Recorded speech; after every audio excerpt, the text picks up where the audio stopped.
When we're asked to find a trig value for any given theta or any given radian, it's important that we have this reference kind of graph kind of pre-made. I'd always want you to think about how you label these x and y axes with not just the coordinates but also the radian and degree measurements, so that way you can quickly move around the unit circle to find the trig value at any theta that you're given.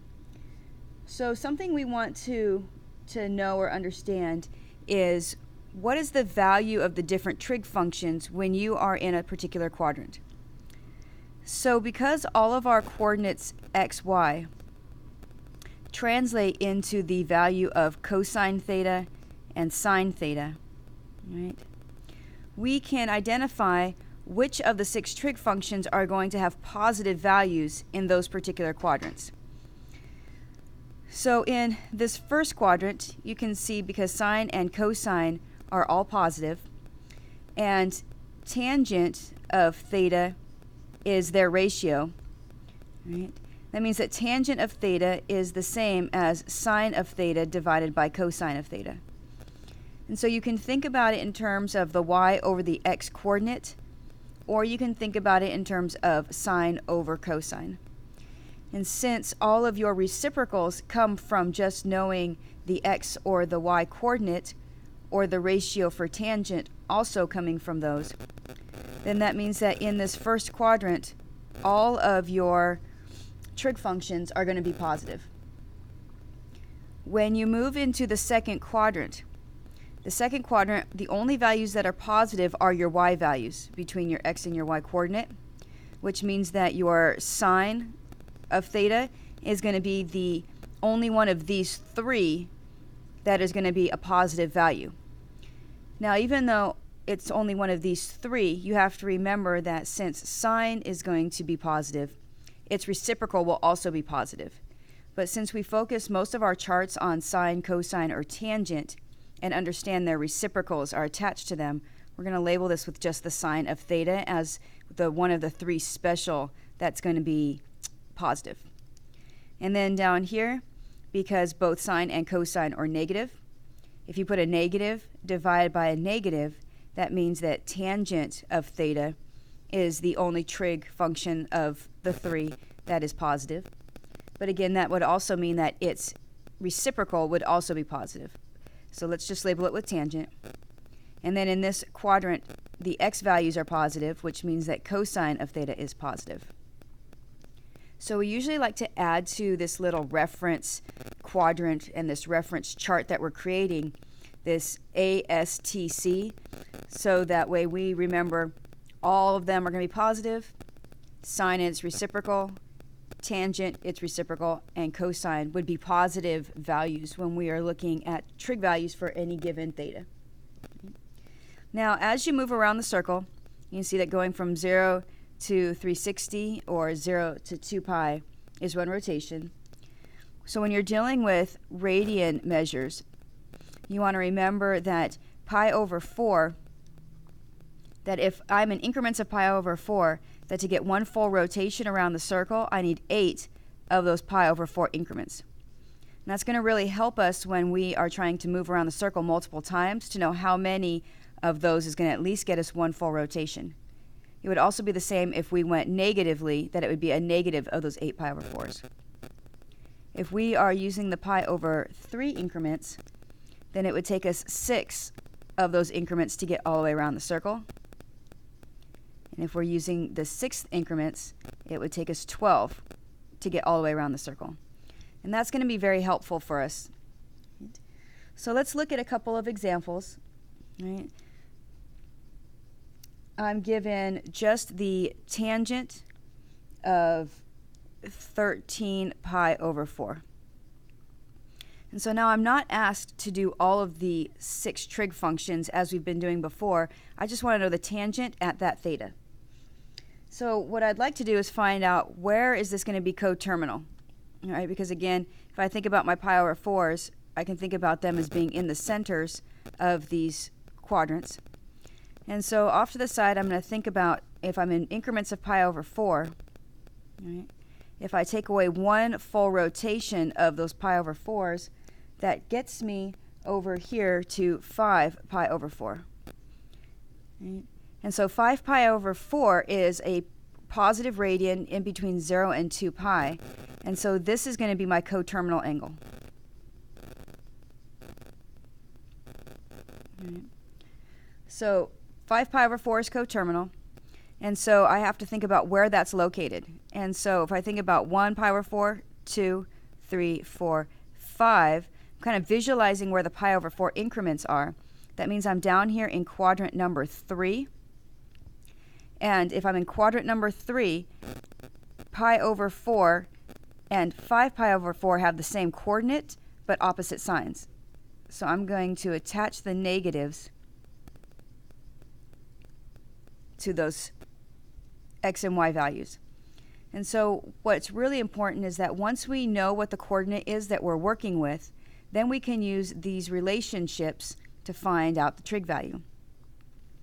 So with the tangent of 13 pi over 4, this is going to be just the value of sine over cosine, which is positive 1. And so you're going to identify or find where the coterminal angle is by subtracting off full rotations, using the denominator as your reference to understand which coordinate you're going to be using that you're moving around the circle, and then thinking about where does 5 pi over 4 terminate in terms of 1, 2, 3, 4, 5 of those pi over 4s to figure out what the coordinate values are. So let's just do a couple others. Let's look at the sine of negative 11 pi over 3. All right, so now I would have to move in a negative direction 11 of these pi over 3 increments.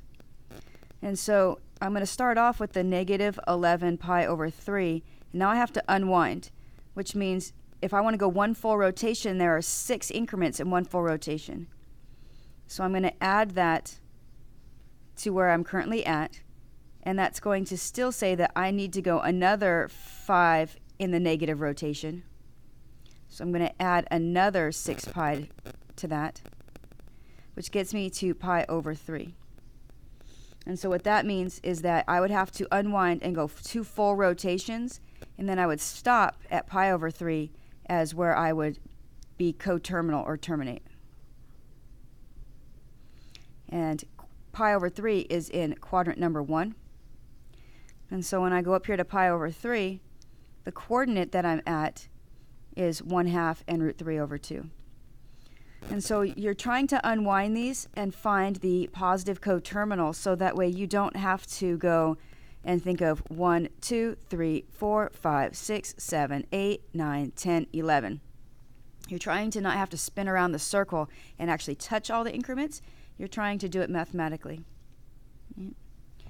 And so then the sine at negative 11 pi over 3 is going to be the same as the sine of pi over 3, which is just root 3 over 2.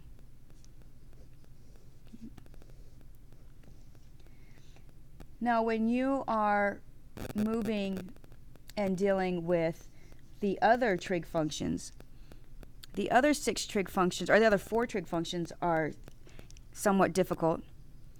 So if I want the secant of negative 5 pi over 6, because secant is not one of my 3 trig functions, I'm going to have to use a reciprocal idea for secant. But the first thing I want to do is still figure out what my coterminal radian is. And so if I'm at negative 5 pi over 6, I'm going to add 1 full rotation to figure out where I'm coterminal positively. And that's going to give me a 7 pi over 6. That's going to be my coterminal angle. And 7 pi over 6, if I count those increments, is going to put me down here in quadrant number 3 again. And so if I'm using this coordinate, being in quadrant 3, means that both of those values is going to be negative. And so once I get to that point, that's usually where I can see, is it a sine, a cosine, the tangent? But with secant, I have to do something different. So you have to first think about secant is going to be the reciprocal of what happens when I find cosine at negative 5 pi over 6.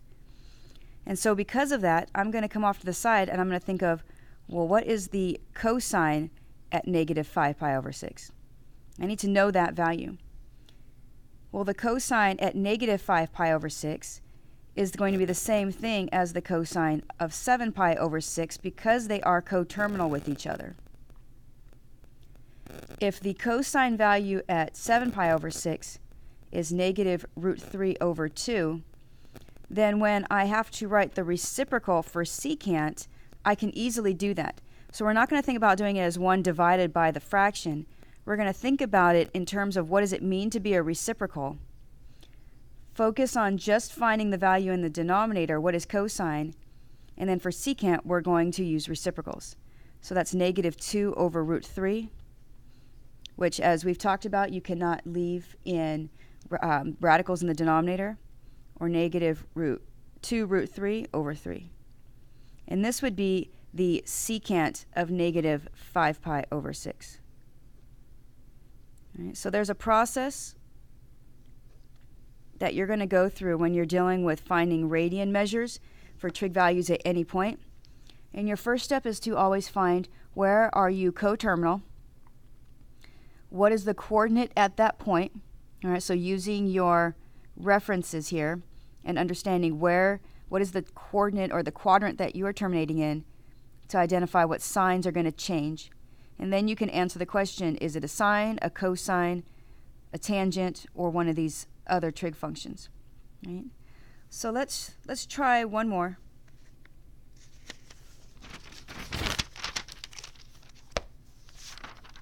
Right.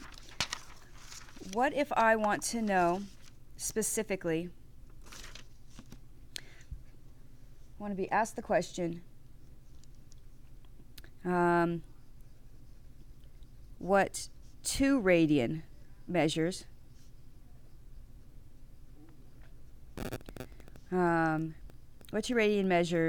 gives. All right, I'm going to write some things down here. All right, so let's zoom in a little bit. All right. So now we're going to be asked a question. And I say, I want to know what is the sine of theta that is going to be a negative root 2 over 2. So now what we're being asked is we're being asked to go backwards. We're being asked to think about where are the sine values, meaning the y values, first going to be negative, and when are they going to be negative root 2 over 2. So that's why this reference here is super important, that I can think of all values are going to be positive here, sine positive here, tangent, and cosine. So this ASTC will tell you what values are going to be positive for these particular trig values, and then we can look at the ones that are negative. So if sine is positive here, that means that it's going to be negative, all right, in quadrants 3 and 4. So that's the first thing, is identifying the quadrants that sine is negative. Then we want to think about that reference angles that we have here, all right, to where you have pi over 3, pi over 6, and pi over 4 and pi over 6. And so now this is where it's extremely important that you can quickly remember what component is going to be what value.